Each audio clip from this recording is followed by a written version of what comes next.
Querido irmão, graça e paz. O audiolivro de hoje é Expulsarão Demônios. O que você precisa saber acerca de demônios, os seus inimigos invisíveis, de Derek Prince. Curta, se inscreva e compartilhe o canal para que mais vidas possam ser abençoadas. E vamos à leitura. Quarta parte, continuação. 5. Apetites físicos. Esta é outra das áreas que está aberta a demônios. As duas partes mais básicas são comer e beber, que alguns cristãos veem como algo puramente natural, sem qualquer significado espiritual. No entanto, o Novo Testamento revela estas atividades como sendo elementos importantes do nosso estilo de vida cristão. Por exemplo, os novos crentes que foram acrescentados à igreja depois do dia de Pentecostes comiam juntos com alegria e singeleza de coração, louvando a Deus e caindo na graça de todo o povo. Atos 2, 46-47. Havia algo de modo como aqueles cristãos comiam e bebiam, que impressionou seus vizinhos não convertidos. Será que o mesmo acontece com os cristãos contemporâneos? Em 1 Coríntios 10:31, Paulo afirma novamente: portanto, quer comais, quer bebais, ou façais outra coisa qualquer, fazei tudo para a glória de Deus. Isto levanta uma questão muito prática. É possível comer em excesso para a glória de Deus? Este assunto confronta em particular os cristãos do mundo ocidental, onde comer em excesso se tornou um estilo de vida. Quantos é que considerariam a possibilidade de estarem escravizados por um demônio de gula? No entanto, isto explica com certeza por que é que multidões de pessoas mudam de dieta em dieta sem nunca atingir o seu objetivo de um peso estável e moderno. Essas pessoas estão amarradas à comida, tal como eu disse no capítulo 18. Como outras pessoas estão ao álcool ou à nicotina. Para além disso, as consequências físicas e espirituais de comer demasiado podem ser tão prejudiciais como aquelas relacionadas com a nicotina ou com o álcool. Salomão oferece uma oração que se pode ajustar aos cristãos que estão escravizados por esses apetites. Apanhai-nos as raposas, as raposinhas, entre aspas, os demôniozinhos, que fazem mal às vinhas, porque as nossas vinhas estão em flor. Cânticos de Salomão 2,15. Ainda que pareçam pouco importantes, estes pequenos demônios com aparência de raposas podem estragar os frutos do Espírito, que Deus procura encontrar nas nossas vidas. Uma das formas de frutos espirituais que inevitavelmente sofrem com as raposinhas é o fruto do domínio próprio. Ele não pode coexistir com a satisfação de todos os desejos próprios. Temos de nos lembrar do aviso de Jesus em João 10:10. O ladrão não vem senão a roubar, a matar e a destruir.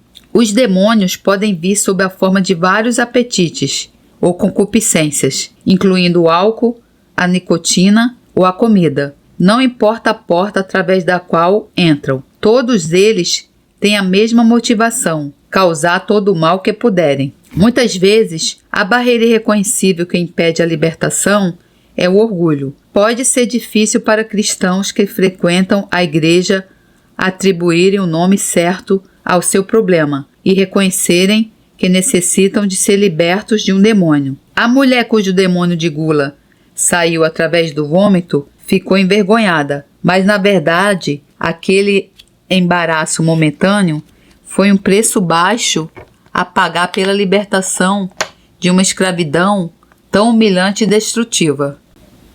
Para além dessas concupiscências da carne, também há as concupiscências dos olhos. Vê 1 João 2,16. Há demônios específicos que entram através da porta dos olhos. Um dos demônios que já foi mencionado e que é regularmente projetado através dos média é a pornografia. Esta palavra deriva de porne, a palavra grega para prostituta.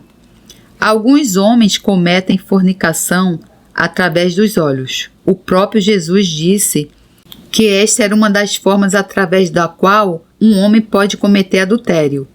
Eu, porém, vos digo que qualquer que atentar numa, abre aspas, olhar para, mulher para cobiçar, já em seu coração cometeu adultério com ela.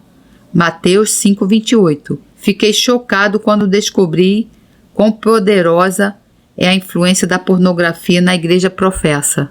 No entanto, há muitas outras formas de concupiscência que abrem a porta para demônios, tanto em homens como em mulheres. Em Tito 3:3, Paulo inclui-se a si próprio entre aqueles que a uma dada altura foram insensatos, desobedientes, extraviados, servindo a, abre aspas, escravizados por várias concupiscências e deleites. Quão maravilhosa é a graça de Deus, que providenciou uma forma de libertação dessas armadilhas demoníacas. No dramático relato que se segue, um pastor da Flórida descreve a sua experiência ao lidar com um jovem homossexual.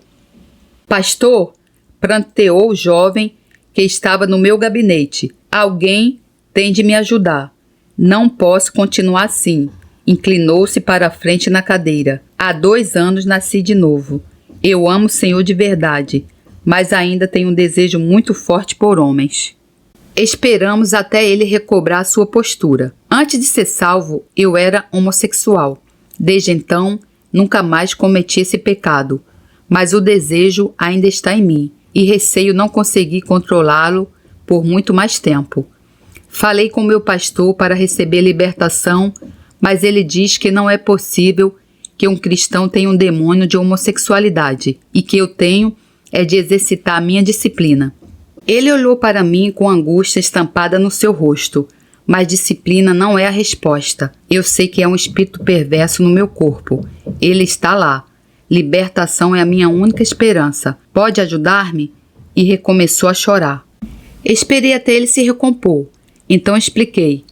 Era bom que fosse verdade que os cristãos fossem imunes à invasão demoníaca.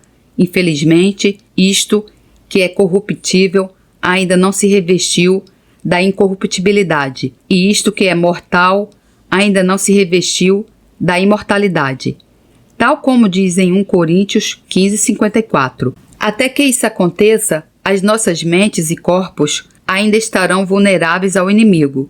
Um demônio pode ir a qualquer lado onde o pecado e a doença podem ir. E se um cristão pode ter qualquer uma dessas coisas, também está sujeito a ter um demônio. O rapaz ouviu-me intensamente. Receber o Ministério de Libertação hoje obriga-te a uma série de encontros que se irão suceder no futuro. Esta não é uma sessão de um momento. Jesus avisou que quando um espírito imundo sai de uma pessoa, ele anda por lugares áridos buscando repouso e não o acha. Ele irá acabar por voltar à mesma pessoa e tentar entrar novamente. Se conseguir, o estado daquela pessoa será ainda pior do que antes. Tens de impedir a todo custo que isso aconteça. Para isso, tens de manter uma vida de devoção a Deus, comunhão com outros crentes cheios do Espírito Santo e ler a Bíblia. Ao fazer isso, o teu relacionamento com o Senhor será fortificado. Ele concordou. Agora, quero que te recostes na cadeira e que ouças com atenção aquilo que vou dizer. Então prossegui. Se agires de acordo com as regras de Deus, serás liberto. A Escritura promete que todo aquele que clamar pelo nome do Senhor será liberto. Essa promessa nunca pode falhar. Deus irá cumprir a sua promessa para contigo. Só tens de ter a certeza de que estás em perfeita submissão a Ele. Depois, orientei aquele jovem numa proclamação renunciando toda a atividade oculta e impura, na qual ele tinha estado envolvido. De seguida, ele perdoou verbalmente todos aqueles que alguma vez o tinham magoado, incluindo os homens que tinham abusado dele na sua infância. Ao perdoá-los, não significa que concordas com o que eles fizeram, expliquei. Significa que apenas, através do perdão, estás a cortar as amarras que te mantêm ligado aos danos que eles infligiram na tua vida. É importante compreenderes que irei falar diretamente ao Espírito, prossegui eu, e não para ti. Deves ouvir cuidadosamente mas sem te meteres no caminho. Não permitas que as ameaças do demônio te intimidem e não o protejas. Ele recostou-se, fechou os olhos e começamos. Numa voz calma, mas com autoridade, comecei a citar passagens da Escritura ao Espírito. Escolhi versículos que o lembravam da derrota de Satanás e da vitória de Jesus. Por exemplo, e visto como os filhos participam da carne e do sangue, também ele, abre aspas, Jesus, participou das mesmas coisas, para que pela morte aniquilasse o que tinha o império da morte, isto é, o diabo, e livraste todos os que com medo da morte estavam por toda a vida sujeitos à servidão. Hebreus 2, 14 e 15. Lembrei ao Espírito que seria tão em vão tentar impedir o sucesso deste ministério como tinha sido tentar impedir a ressurreição de Jesus. E estes sinais hão de seguir os que crerem, disse ao demônio, citando Marcos 16, 17. Em meu nome expulsarão demônios. E ainda, eu vos dei autoridade para pisar serpentes e escorpiões, e toda a força do inimigo, e nada vos fará dano algum. Lucas 10, 19. Continuei a citar a Escritura durante cerca de 20 minutos. As armas da nossa milícia não são carnais. Continuei, citando 2 Coríntios 10, 4, 5. Mas sim poderosas em Deus, para a destruição das fortalezas, destruindo os conselhos e toda altivez que se levanta contra o conhecimento de Deus. O jovem sorriu para mim várias vezes com um esgar sedutor e sexy. Reconhecendo que aquela era uma mera manifestação do Espírito, continuei. De repente, ao citar Romanos 16, 20, e o Deus da paz esmagará em breve a Satanás debaixo dos vossos pés. Algo espantoso aconteceu. O jovem virou-se de um lado na cadeira, agarrou o braço com ambas as mãos e entrou numa espécie de ataque epiléptico violento. O seu corpo voltou-se subitamente para a frente, estremecendo furiosamente, ao mesmo tempo que vibrava de lado. Agarrei-o em volta da cintura, tentando dar-lhe o máximo apoio possível. Foi horrível, pois os demônios são horríveis. O som que vinha de dentro dele era igualmente aterrador. Saiu um rugido do seu corpo, semelhante a um touro ferido. Lembrei-me imediatamente dos acontecimentos passados, durante a pregação de Filipe na Samaria. Os espíritos imundos saíam de muitos que os tinham, clamando em alta voz. Atos 8, 7. E de Jesus libertando o jovem aflito, quando o espírito, clamando e agitando com violência, saiu. Marcos 9, 26. Aqueles ataques duraram vários minutos, à medida que eu continuava a repreender o espírito, ordenando-lhe para se calar e sair. Então, da mesma forma que os ataques tinham começado, o rapaz sucumbiu na cadeira, esgotado física e emocionalmente. A sala ficou silenciosa. O espírito tinha saído. Devagar e com reverência, como se em adoração, o rapaz levantou ambos os braços acima da cabeça, chorando e rindo ao mesmo tempo. Saiu, saiu. Eu senti-o sair, graças a Deus. Estou livre. Saiu. Passado alguns momentos, levantou-se da cadeira e passou a meia hora seguinte andando de gabinete em gabinete, cantando, rindo, gritando. Obrigado, Jesus. Saiu, saiu. Obrigado, Jesus. Naquele curto período de tempo, o atormentado estilo de vida homossexual acabou. Só a sua memória permanecia. Eu tinha uma razão em particular para me alegrar com este jovem. Durante quase 30 anos de ministério tradicional, nunca tinha sido capaz de ajudar pessoas com problemas tão esmagadores. No passado, eu tinha permanecido impotente perante membros da igreja, que eram destruídos por situações que o Ministério de Libertação poderia ter facilmente resolvido. Alguns deles chegaram mesmo a morrer. Essa falha, como a maioria de nós pastores, mudou radicalmente quando recebi o batismo no Espírito Santo e tomei conhecimento do Ministério de Libertação. Estou grato por este rapaz não se ter tornado mais um dos meus sinistrados.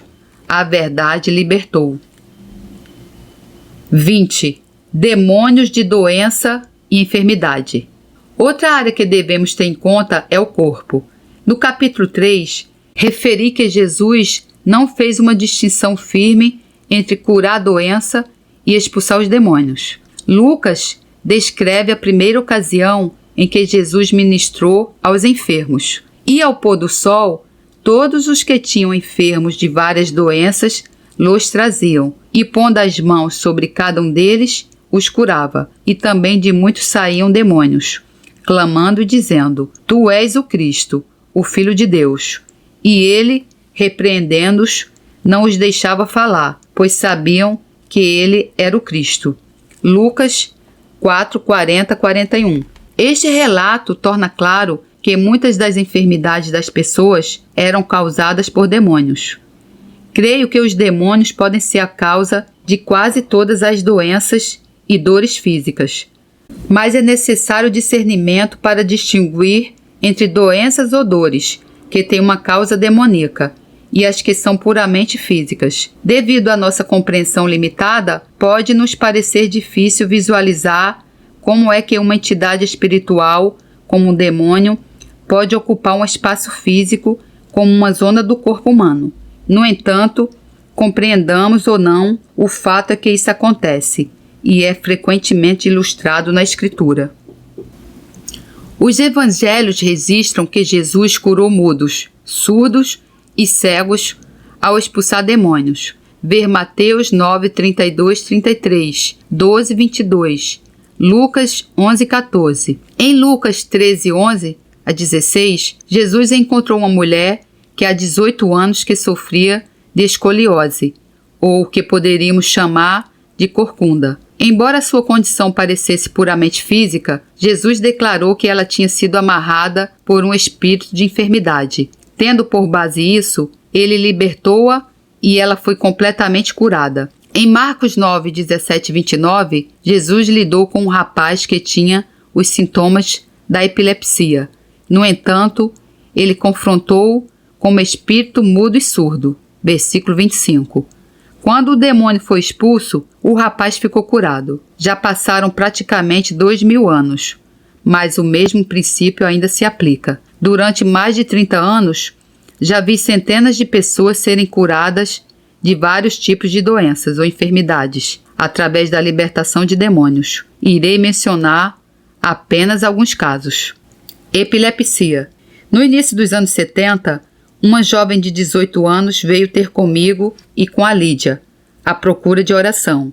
Tinha-lhe sido diagnosticada epilepsia, que estava a ser controlada através de medicação. Quando ela ouviu falar acerca do meu ensino, ficou a pensar se a sua epilepsia poderia ter sido causada por um espírito maligno. Quando a Lídia e eu oramos por ela e ordenamos ao demônio da epilepsia para sair, ele saiu. Mas então senti que o Senhor me estava a dizer: a tua tarefa ainda não está concluída. Então perguntei à rapariga: como é que os teus ataques começaram? Foi através de uma lesão física? Sim, respondeu ela. Levei com uma bola de beisebol na cabeça e depois disso os ataques começaram. Expliquei-lhe que aquela lesão física tinha aberto a porta, através da qual o espírito de epilepsia tinha entrado. Agora que o espírito já saiu, disse eu, precisamos de fechar a porta para que ele não possa voltar a entrar. Então, impusemos as mãos sobre a sua cabeça e oramos pela cura do seu cérebro. Mantivemos-nos em contato com aquela rapariga durante cerca de 2 anos. Nesse tempo, ela nunca mais tomou medicação e deixou de ter ataques. Há alguns anos atrás, outra mulher veio ter comigo juntamente com a sua filha, que tinha cerca de 18 anos. Senhor Prince, disse ela, há 10 anos atrás você orou por mim e fui liberta de um espírito de epilepsia. A minha filha tem o mesmo problema. Orem por ela, por favor. A Ruth e eu oramos pela filha dela, ordenando ao demônio de epilepsia para sair, e ela foi curada, tal como a sua mãe tinha sido. Pediram a um amigo meu evangelista para orar por uma pessoa que tinha epilepsia. Quando ele veio contra o espírito de epilepsia, o espírito, não a pessoa, respondeu: "És mesmo parvo." Eu fui clinicamente reconhecido. Os demônios sabem como se adaptar à terminologia e às modernas práticas da medicina. Devo acrescentar que 2 dos membros da nossa grande família, que não eram parentes, receberam cura de epilepsia através de oração, sem qualquer manifestação exterior. Afinal, hoje em dia, Jesus ainda tem formas diferentes de lidar com as pessoas. Quando as pessoas vêm ter comigo para receberem a oração de libertação de epilepsia, normalmente digo-lhes: precisas de saber que o demônio pode lutar antes de sair. Estás preparado para lutar? Se sim, eu irei lutar contigo e iremos vencer. Mas se não estás preparado para lutar por ti, eu não vou lutar sozinho.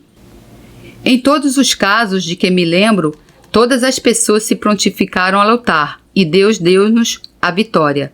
No entanto, não tenho fé naquelas pessoas que ficam apenas passivas, sem tomarem uma posição contra o inimigo. Como regra geral, não oro por pessoas que esperam ser libertas apenas na base das minhas orações. Uma pessoa que não está disposta a tomar uma posição ativa contra o demônio provavelmente não terá as defesas necessárias para impedir que ele regresse. Mateus 12, 43 e 45 avisa-nos que o espírito maligno irá voltar, trazendo 7 espíritos piores do que ele, e são os últimos atos desse homem piores do que os primeiros. A experiência da Esther, descrita no capítulo 6, dá-nos um exemplo de demônios que tentam regressar.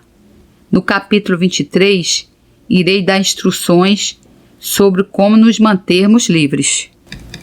Cegueira, surdez, mudez e artrite. No Havaí, um homem ainda novo trouxe-nos a mim e a Ruth, a sua avó que tinha 80 anos, que era cega. Vinha da Suíça francófona e a sua língua mãe era o francês. Embora eu não estivesse consciente de ter uma grande fé, a Ruth e eu começamos a orar por ela. Então, falando em inglês, ordenei ao espírito de cegueira para sair da mulher. Passado alguns momentos, a mulher voltou-se para mim e disse em francês: "Je vous vois, eu vejo-os." Fiquei surpreendido e contente. Em 1985, a Ruth e eu orientamos uma equipe para ir ministrar no Paquistão. As pessoas vieram de todo o país, pois tinham anunciado que nós iríamos orar pelos doentes. As maiorias deles eram analfabetos e bastante indisciplinados.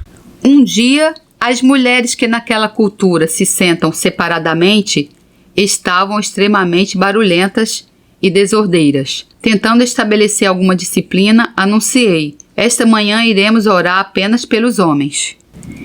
Imediatamente, cerca de 200 homens correram para nossa equipe querendo oração. A Ruth e eu encontramos um homem que primeiro tocou os lábios e depois os ouvidos, indicando que era surdo-mudo. Recordando-me que Jesus tinha expulsado um espírito maligno de um surdo-mudo, decidi fazer o mesmo. Não posso dizer que tivesse qualquer fé especial. "Espírito surdo-mudo", disse eu, "no nome de Jesus, ordeno-te que saias desse homem."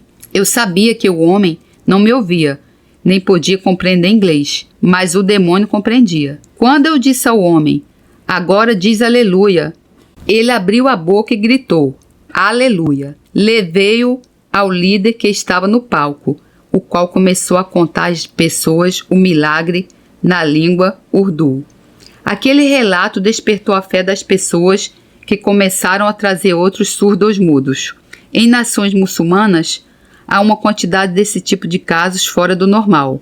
Nos minutos seguintes, a Ruth e eu expulsamos espíritos surdo-mudos de pelo menos mais de 10 homens ou rapazes, e todos eles foram curados. Um dos casos mais empolgantes foi o de um rapaz com cerca de 5 anos, cuja primeira palavra foi uma mama. Em 1980, numa grande conferência na África do Sul, pediram-me para liderar um seminário sobre cura e libertação para cerca de 1.000 pessoas.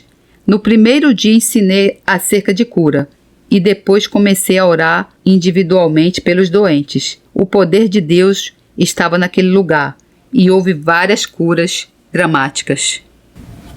Uma mulher com artrite veio à frente. Eu disse-lhe: creio que a sua artrite é um demônio. Está preparada para que ele seja expulso? Ela acenou com a cabeça. E a Ruth e eu impusemos as mãos sobre ela e ordenamos ao demônio de artrite para sair. Daí a alguns minutos, ela respondeu: todas as minhas dores desapareceram. Estou curada. À medida que as pessoas aplaudiam e agradeciam a Jesus, senti que a sua fé coletiva tinha aumentado e que já não era necessário ministrar a cada uma individualmente. Pedi a todos aqueles que sofriam de artrite para ficarem de pé. Cerca de 30 pessoas, entre as que estavam no auditório, puseram-se em pé. Depois de explicar o que tencionava fazer, tomei autoridade sobre todos os demônios de artrite e ordenei-lhes que saíssem no nome de Jesus. Depois disse às pessoas que estavam em pé para só se sentarem até quando as suas dores tivessem saído e soubessem que estavam curadas. Enquanto a Ruth e eu continuávamos a orar por pessoas que tinham outras doenças, aqueles com artrite começaram a sentar-se, um de cada vez. Passados 15 minutos, já não havia nenhum em pé. Algumas semanas mais tarde, ao viajar pela África do Sul, a Ruth e eu encontramos-nos com várias dessas pessoas individualmente, e elas confirmaram que naquele dia tinham sido curadas. Morte. No capítulo 6, afirmei que tanto a Esther como a sua filha Rose foram libertas de um espírito de morte. O espírito tinha entrado na Esther quando ela quase morreu durante uma intervenção cirúrgica, um momento de especial fragilidade. Temos de nos lembrar que Satanás é um homicida. Vê João 8,44.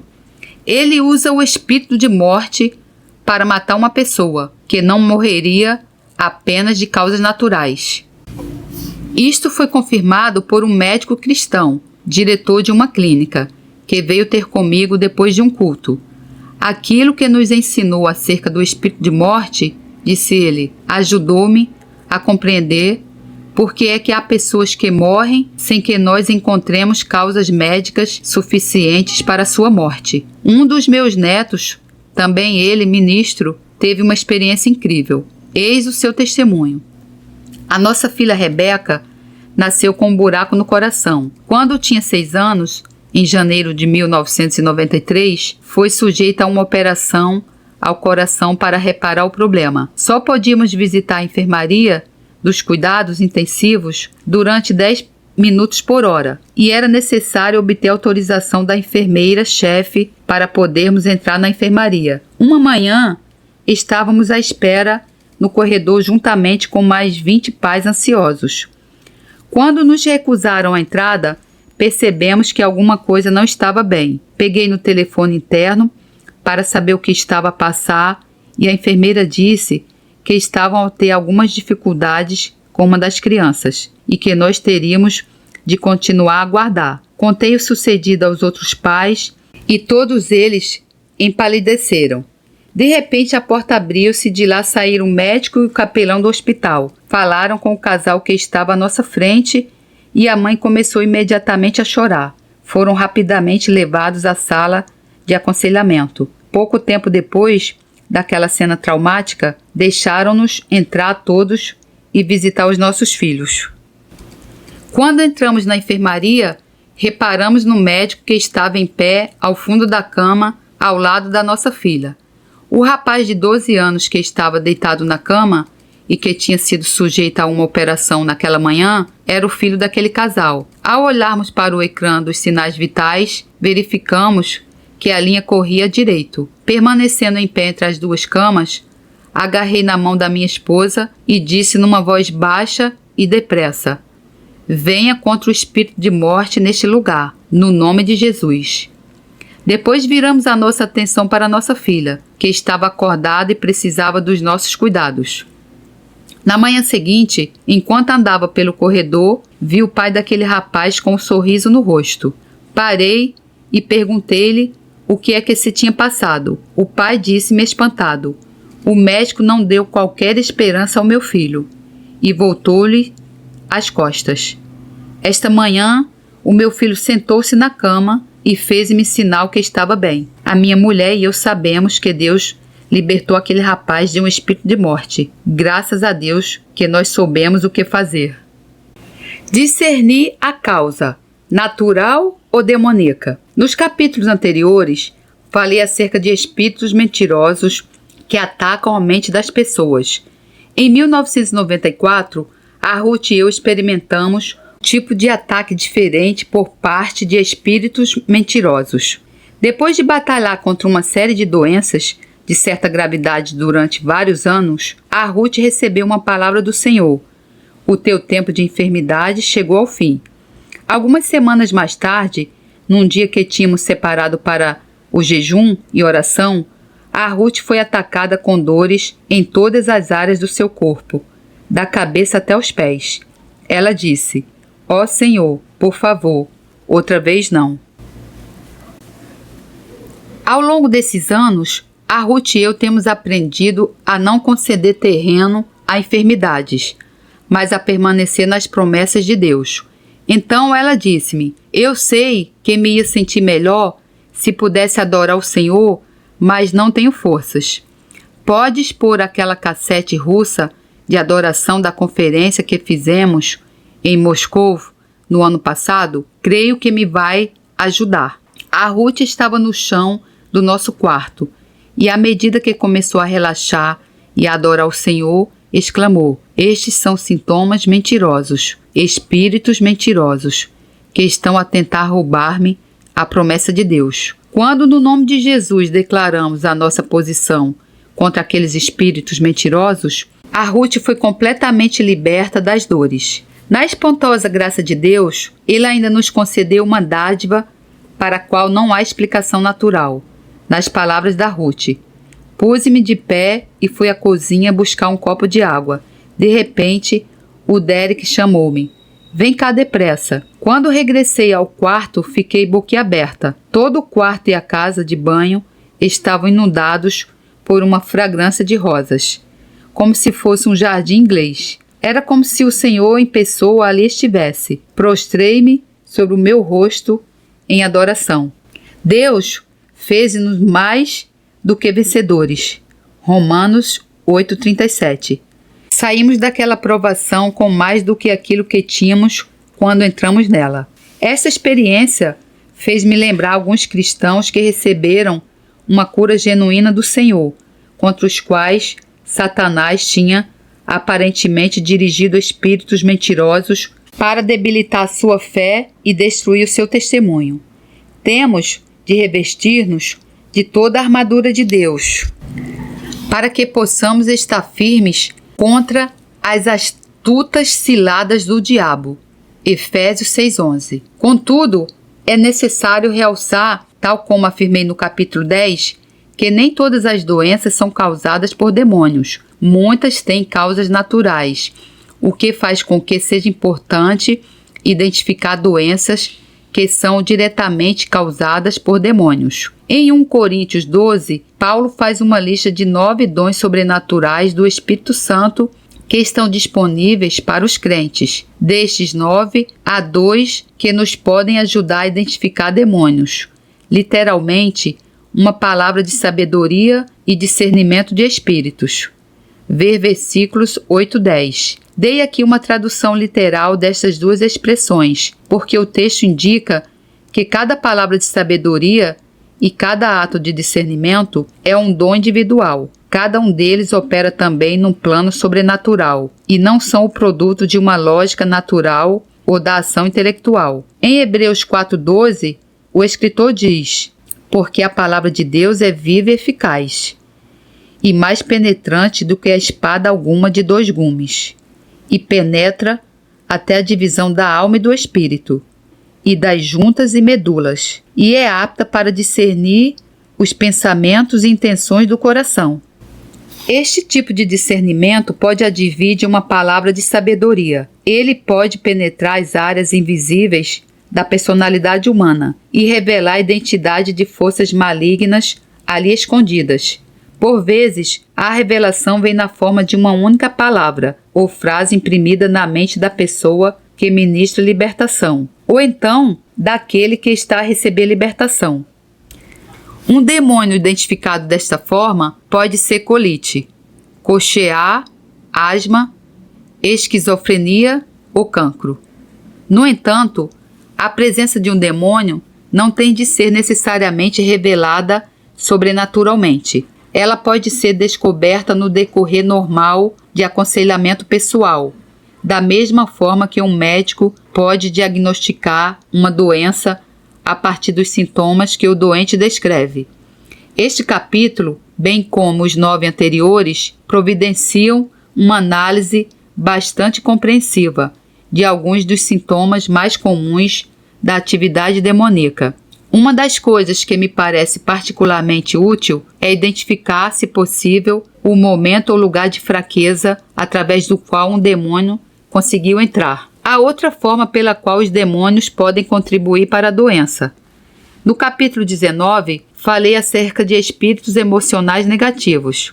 Embora não cause doenças, eles podem produzir uma atitude mental, que ou abre a porta à doença, ou então impede os doentes de receberem cura pela fé. Alguns exemplos de espíritos negativos são rejeição, medo, sofrimento, falta de perdão, desencorajamento, desilusão e desespero. Normalmente, nesses casos, é necessário expulsar o espírito negativo antes de tentar ministrar a cura física. Referi apenas algumas das ocasiões em que vi a autoridade de Cristo ser usada com grande eficácia contra demônios de doença e enfermidade, mas ainda me arrependo das muitas ocasiões em que não segui o padrão da abordagem agressiva de Cristo a esses demônios. Aprendi que para avançar neste nível sobrenatural é necessário uma dependência diária e contínua de Deus, confiando nele para ter discernimento e autoridade. Neste ministério, temos de afirmar com Paulo que andamos por fé e não por vista. 2 Coríntios 5:7. Libertação de uma esclerose múltipla e apoplexia. Irei encerrar este capítulo com 2 relatos notáveis de pessoas libertas de demônios de doença e enfermidade. O primeiro é de um obreiro de uma igreja americana. Uma jovem da nossa igreja, vamos chamar-lhe Jane, tinha desenvolvido a esclerose múltipla. Ela ouviu uma pregação de fé, clamou pela sua cura e melhorou bastante, mas continuou a ter sintomas e a tropeçar nos seus próprios pés. Ela deu testemunho da sua cura num dos cultos, mas acrescentou: ainda tropeço um pouco e sei que preciso de mais qualquer coisa. A Jane e a irmã vieram um dia ter conosco às 14h30 para receber oração. Ela disse que se tinham sujeitado a todas as orações para serem libertas. Então metemos mãos à obra. A Jane nomeou pelo menos 100 espíritos. Eu estava demasiado ocupado para os contar. Lembro-me de muitos deles, mas não de todos. Trabalhamos das 3 horas até as 18h15. Pensei que havia um espírito de esclerose múltipla, mas em vez disso, ela nomeou os espíritos de todos os sintomas: cansaço, fraqueza, tropeçar, tremer, choro, choramingar, lamentar, cegueira, surdez, engasgar, sufoco, frieza, paralisia, entorpecimento, tormento, fadiga, preguiça, ociosidade, dores de cabeça, dores de ouvidos e mais. À medida que orávamos, todas as manifestações de esclerose múltipla tomaram conta do seu corpo, impedindo-a de permanecer em pé. Ela também partilhou que se sentia completamente entorpecida. À medida que os espíritos saíam, diziam-me qual a parte do seu corpo que estava a aquecer e qual começava a sentir novamente. Ela foi liberta até a cintura e ancas, depois até os joelhos e pernas. Finalmente disse: os restantes estão nos meus pés. Descalçou as botas, os seus pés estavam rijos e frios, e então disse: há apenas mais 2 no meu dedo do pé. Não me lembro do primeiro, mas o segundo era queixar-se. Quando ele saiu, ela saltou e dançou por toda a sala. A Jana estava completamente liberta de esclerose múltipla. O outro relato notável de libertação de um demônio de doença vem de um evangelista da Nova Zelândia, com um ministério internacional. No dia 10 de junho de 92, enquanto liderava um encontro em Katikati, na Nova Zelândia, o Senhor chamou a minha atenção para uma mulher de canadianas, a quem chamei para vir à frente. Ela subiu as escadas do palco com dificuldade. Disse que estava com dores terríveis. Tinha tido osteoartrite, problemas de circulação no coração e diabetes durante 41 anos. Também tinha tido uma apoplexia depois da morte do seu marido, 2 anos antes. O lado esquerdo do seu corpo tinha sido afetado. Ela cocheava, era incapaz de escrever corretamente e dificilmente conseguia conversar. Ela adorava cantar, mas a sua garganta estava contraída. Acrescentou que na juventude havia problemas com a menstruação e que tinha tido a sua primeira dilatação e raspagem aos 14 anos. Mais tarde sofreu vários abortos espontâneos. Ordenei a todos os demônios que estavam a afetá-la que saíssem, especialmente o espírito de apoplexia. Após a minha oração, ela quase andou de um lado para o outro das escadas do palco. As suas mãos estavam no ar e estava claramente cheia do Espírito Santo. 3 anos mais tarde, no dia 14 de junho de 1995, ela foi a outro encontro numa cidade próxima dali e deu seu testemunho. Quando regressou ao seu lugar no encontro em Katikati, disse-nos que tinha sentido a cura de Deus. Na semana que se seguira, ela tinha sentido sacudidelas no seu corpo, como se alguma coisa estivesse a mexer. Agora era capaz de correr pelas escadas acima. Conseguia escrever e o lado esquerdo do seu corpo ficou totalmente curado dos efeitos da apoplexia, incluindo seu olho. Decorridos 3 anos, os médicos não conseguiram encontrar nenhum rastro dos diabetes que ela tinha tido durante 41 anos. Não há dúvida de que ela tinha recebido um milagre, quando o poder demoníaco foi expulso. 21. Preparando-se para a libertação. Provavelmente, enquanto foi lendo, reconheceu demônios que estão a trabalhar em si. Anteriormente, não compreendia as pressões que estava a suportar, mas agora tornou-se capaz de as identificar. Graças a Deus, já não precisa de suportar essas pressões de uma forma passiva.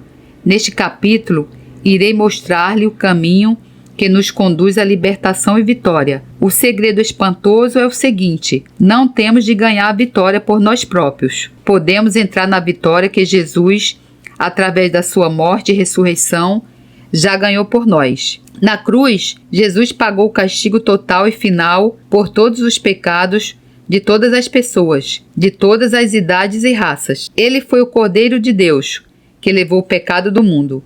Ver João 1:29. Ao ressuscitá-lo dos mortos, Deus demonstrou ao universo que a sua justiça estava completa e finalmente satisfeita através da propiciação que Jesus fez pelos nossos pecados. O sacrifício de Jesus em si é a base completamente suficiente, sobre a qual pode reclamar uma libertação total de todas as forças demoníacas que Satanás dirigiu contra si.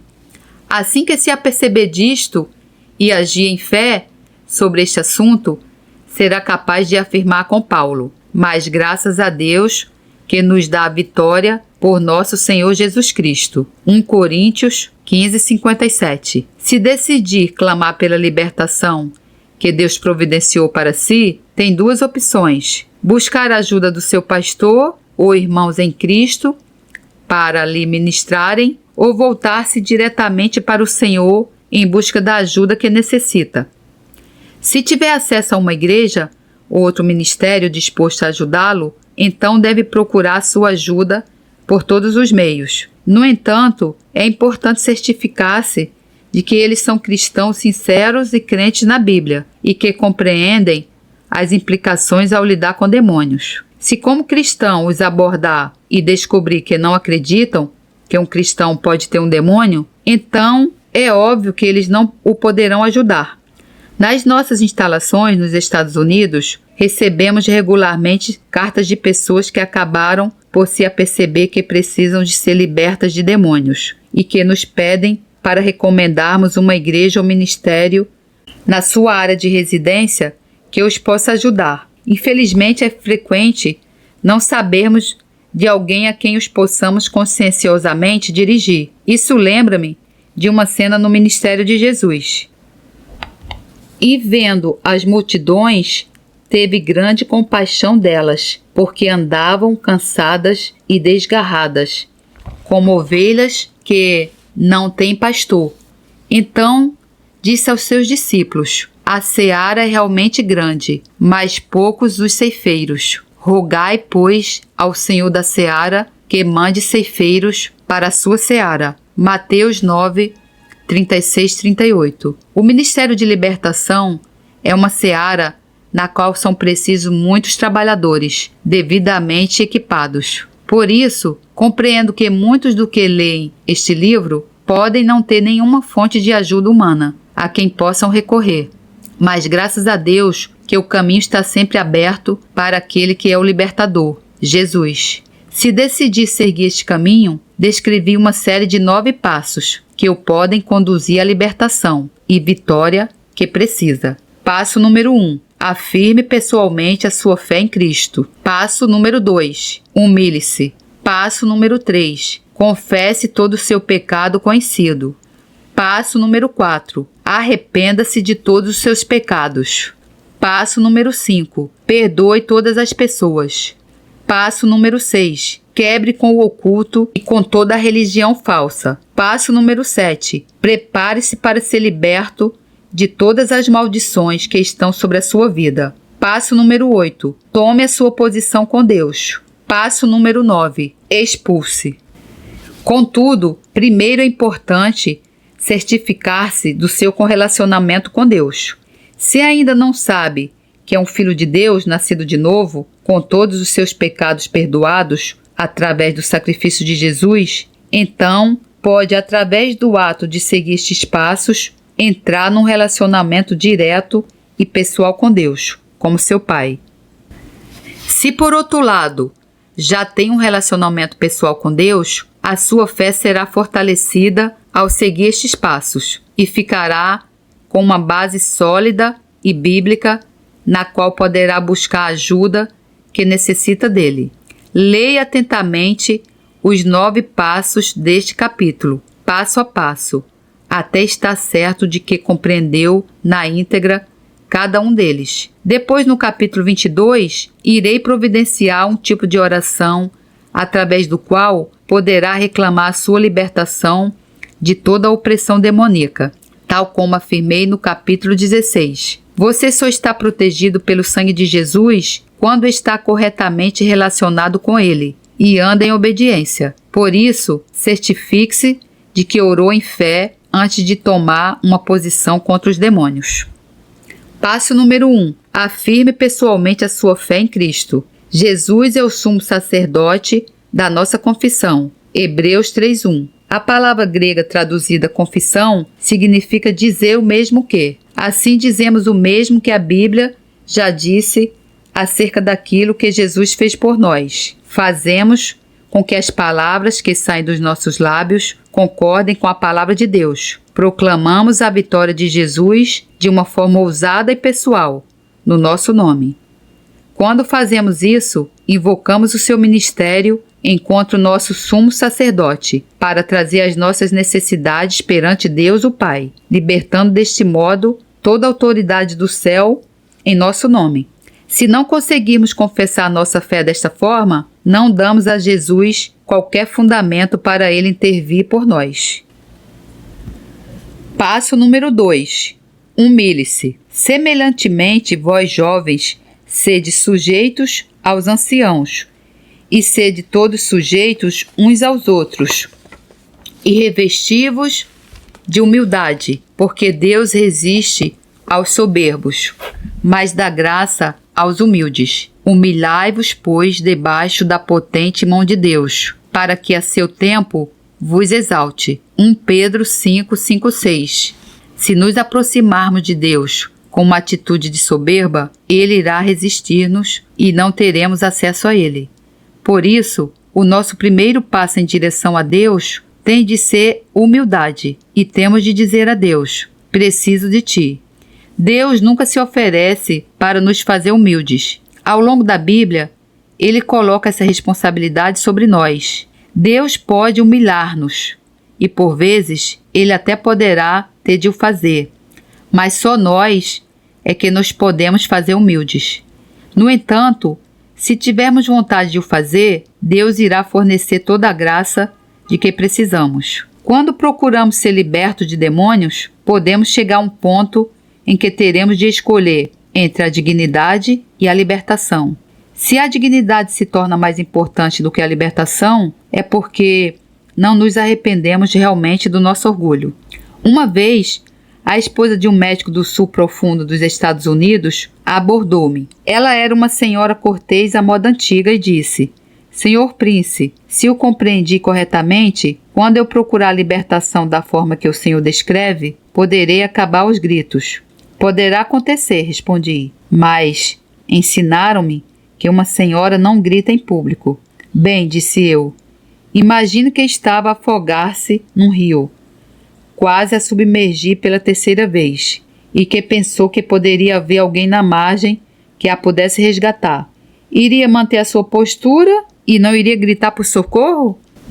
Não foi preciso dizer mais nada. Se não estamos preparados para sermos humildes, não teremos vontade de dar os passos seguintes. Passo número 3. Confesse todo o seu pecado conhecido. Não há nenhum sítio na Bíblia em que Deus se comprometa a perdoar pecados que não foram confessados. Mas a sua promessa é clara para aqueles que confessarem. Se confessarmos os nossos pecados, Ele é fiel e justo para nos perdoar os pecados e nos purificar de toda a injustiça. 1 João 9. Deus é fiel, porque Ele prometeu. Ele é justo, porque Jesus já pagou o castigo pelos nossos pecados. Se estiver preocupado com algum pecado específico, seja honesto acerca dele. Não lhe dê um qualquer nome psiquiátrico colorido. A maioria dos nomes para os nossos pecados básicos não são bonitos, e Deus só os perdoa quando nós os reconhecermos como pecados. Ele nunca promete perdoar problemas. Se você tiver um problema, como comer demais, nomeie esse fato pelo seu nome, o pecado da gula. Se é luxúria, chame-lhe luxúria. Se é ódio, chame-lhe ódio. Se é mexeriquice, chame-lhe mexeriquice. Também nos devemos lembrar que quando contamos a Deus o pior de nós mesmos, não o chocamos. Ele sempre soube isso, mesmo antes de nós lhe contarmos. Mesmo assim, Ele ainda nos ama. No capítulo 13, referi-me ao aviso de Deus, de que Ele visita os pecados dos pais, nos filhos, até a terceira ou quarta geração. Êxodo 20, 3, 5. Isto pode aplicar-se ao seu caso. Os pecados dos seus antepassados não o tornam culpado, mas podem estar a causar-lhe sofrimento devido às suas consequências. Pode ser aconselhável confessá-los e dissociar-se de todos os pecados cometidos pelos seus antepassados. Isto aplica-se especialmente ao oculto e à falsa religião. No entanto, Não seria sábio entregar-se à autoanálise. Relaxe somente e deixe que o Espírito Santo traga à sua mente quaisquer pecados específicos que precise de confessar. Lembre-se, ele é o seu ajudador. Passo 4. Arrependa-se de todos os seus pecados. Torna-se necessário confessar os nossos pecados, mas isso por si só não é suficiente. Também precisamos de nos arrepender dos nossos pecados. O que encobre as suas transgressões nunca prosperará, mas o que as confessa e deixa alcançará misericórdia. Provérbios 28:13. Primeiro temos de confessar e depois temos de deixar os nossos pecados. Deixar os nossos pecados significa abandoná-los completamente. Uma vez, um jovem disse-me: penso que tenho um espírito de luxúria, mas prefiro desfrutá-lo. Acha que Deus me vai libertar dele? Definitivamente não, respondi-lhe. Deus liberta-nos dos nossos inimigos, não os dos nossos amigos. Mas se fizeres do teu amigo inimigo, então podes pedir a Deus que te liberte. Tens de lhe pedir que te ajude a odiar esse pecado, da forma que ele o odeia. Arrependimento envolve duas coisas. Primeiro, temos de aceitar responsabilidade pessoal por aquilo que fizemos. Não podemos esconder-nos atrás de outra pessoa, talvez um familiar, esposo ou ministro, e fazer dessa pessoa responsável pelos erros que nós cometemos. Nem podemos culpar os demônios pelo nosso pecado. A nossa atitude tem de ser: eu sou culpado e reconheço. Em segundo lugar, você tem de tomar a mesma posição que Deus toma contra o nosso pecado. Não devemos tentar de forma alguma minimizá-lo ou desculpá-lo. Devemos odiar o nosso pecado da forma que Deus o odeia. Então o pecado deixará de ter qualquer poder sobre nós. Glória a Deus, louvado seja o Senhor, que a graça do Senhor Jesus Cristo, o amor de Deus e a comunhão do Santo Espírito estejam com vocês. Amém. Deus lhe abençoe.